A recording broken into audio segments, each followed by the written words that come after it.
안녕하세요. 한의사 이경입니다. 오늘 정영준 원장님 모셨는데요. 안녕하세요, 네, 원장님. 안녕하세요. CS 한방병원 정영준입니다.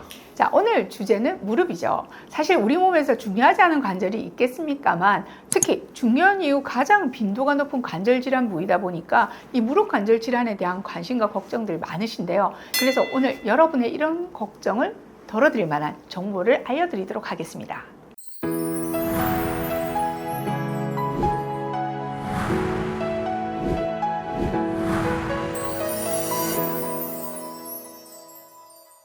무릎은 하루에도 수만 번씩 구부렸다 폈다를 반복하는 관절이죠.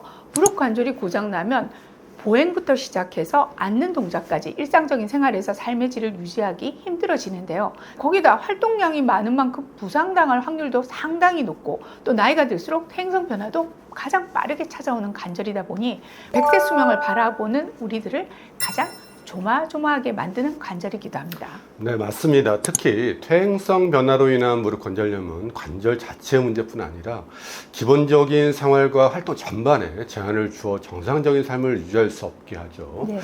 활동량의 저하와 제한으로 인한 신체 구조와 각 기능까지 다양한 변화를 초래하기 때문에 각별한 주의를 기울이고 관리해 주시는 것이 좋겠습니다. 잘 아시겠지만 퇴행성 관절염은 무릎을 보호하기 위해 감싸고 있는 연골의 시간이 흐름에 따라 서서히 마모되어 가면서 발생하는 질환인데요. 연골이 마모되면서 뼈와 뼈끼리 마찰되고 그 과정에서 염증과 부종이 동반되는 것입니다. 그런데 최근에는 연령과 성별을 불문하고 다빈도로 나타나고 있는 추세인데요. 네. 과격한 운동과 스포츠, 외상 등 무릎 관절에 영향을 끼치는 활동량이 증가하게 되어 젊은 나이에도 퇴행성 변화가 증가하고 있는 것으로 보입니다. 자, 이렇게 무릎 관절염에 대한 수요가 많아지다 보니까 이에 대처하는 치료법도 나날이 발전하고 있습니다. 최근 환자분들에게 많이 활용하고 있는 효과적인 치료법 중 하나가 바로 자가골수 줄기세포, 그러니까 BMAC라는 무릎 주사 치료죠. 줄기세포 치료라고 하면 여러분들 들어본 적 꽤 있으실 것 같아요. 자, 조금 더 자세히 한번 알아볼까요? 네, 자가골수 줄기세포 시술은 기존에 있는 치료법 중 가장 안전하고 효과 높은 시술로 알려져 있는데요. 지난해 보건복지로부터 유효성과 안전성을 인정받아 신의료기술로 등재되기도 했습니다. 간단히 줄여서 줄기세포 시술이라고들 하시는데 정확한 의미를 알고 계시는 분들이 많지 않을 것 같습니다. 그래서 먼저 줄기세포에 대해 간단히 알아보겠습니다. 자연계에 존재하는 줄기세포는 크게 배아줄기세포와 성체줄기세포로 나뉘는데요. 그중 배아줄기세포는 수정란에서 유래하는 것으로 다양한 종류 세포로 분화할 수 있으며 다량 증식이 가능하고 거의 모든 신체세포로 분화가 가능하지만 조절이 되지 않으면 암세포가 되기도 하고 수정란에 조작을 가하는 윤리적 문제를 피하기 어렵다는 단점이 있습니다. 네. 반면에 성체줄기세포는 나이가 들어도 우리 몸속에 존재하게 되는데 이는 조혈모세포, 신경줄기세포, 그리고 중간엽 줄기세포로 나뉘게 됩니다. 네. 이 중 중간엽 줄기세포는 골세포, 연골세포, 지방세포 등 다양한 유형의 세포로 분화할 수 있는 능력을 가지고 있고 손상된 조직의 치유 및 재생을 도우며 새로운 조직 형성을 도와주는 기능을 가지고 있습니다. 또한 항염증 작용이 있어 염증으로 인한 통증을 줄이고 면역 반응을 조절하기도 하며 성장인자를 분비하여 세포주의 환경을 개선하는 데에도 도움을 주게 됩니다. 네, 자, 이런 능력을 활용해서 인체에서 뽑아낸 중간엽 줄기세포가 포함된 농축액을 자가줄기세포 치료제로 사용하게 된다는 건데요. 자, 그럼 어디서 추출할까요? 자, 이 중간엽 줄기세포는 우리 몸에 골수와 지방 조직에 주로 들어있는데요. 그럼 주로 골수 조직에서 뽑고 있는 것으로 저는 알고 있습니다. 네, 자가골수 줄기세포는 환자의 골반 이쪽 장골름, 그러니까 골반뼈에서 골수를 약 60cc 정도 뽑습니다.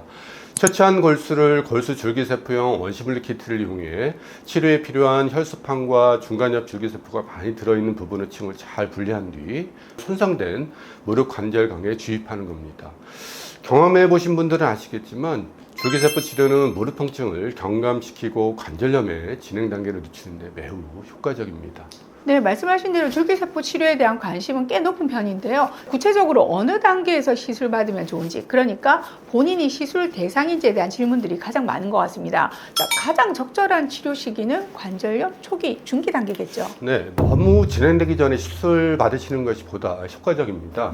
엑스레이를 이용한 무릎 관절염 후 단계를 나타내는 KL 그레이드 상에서는 확실한 뼈가시, 그러니까 골격의 소견과 관절 간격의 감소 등 골 변형이 온 경우를 2, 3단계로 보게 되는데 네.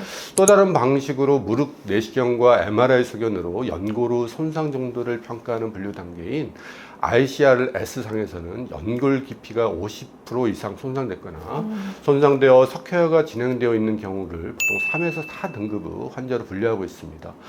이런 분들이 주 대상이라고 보시면 되는데요. 네. 이 단계의 환자분들의 경우 시술 시 더욱 효과적이라는 논문 결과가 SCI급 저널인 헬리온에도 게재된 바가 있습니다. 줄기세포 무릎 주사는요, 환자 자신의 세포를 사용하기 때문에 면역 거부 반응을 낮추고 또 부작용에 대한 우려도 적죠.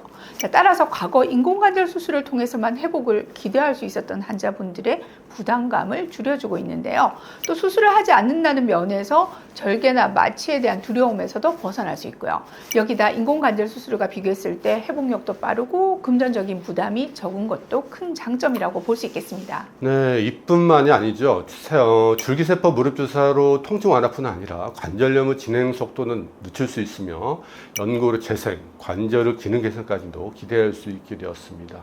또한 신경이나 근육 조직을 재생하는 데에도 좋은 효과를 나타내고 있어서 퇴행성 관절염만이 아니라 여타 단계에서 무릎 통증을 호소하는 분들께도 자가골수 줄기세포 무릎 주사 시술로 도움을 받아보기를 추천드립니다. 또 거의 모든 연령대의 분들이 시도할 수도 있고요. 시술 과정이 매우 간단하며 회복 기간 역시 오래 걸리지 않아서 바로 일상생활이 가능하다는 점도 큰 장점이 되겠습니다. 다만 무릎은 사용이 많은 관절인 만큼 줄기세포 무릎 주사 시술 후에는 체계적인 사후 관리와 무릎 재활 운동 치료가 병행되어야 진정한 효과를 발휘할 수 있다는 점 또한 기억하시면 좋겠습니다.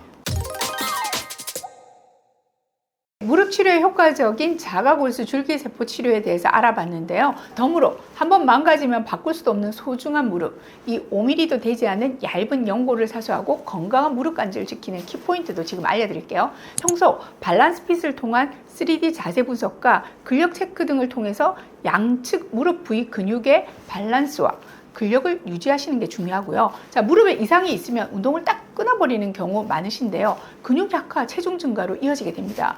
무중력 트레드밀이나 롬픽 등의 장비와 또 전문화된 재활 운동, 도수 치료, 또 관절 인대 및 연골 강화에 도움이 되는 약침 치료 등이 있으니까요. 믿을 만한 의료진과 잘 소통하셔서 무릎 나이는 항상 10년 전께 잘 관리하시기 바랍니다. 저희는 다음 이 시간에 돌아오겠습니다. 감사합니다.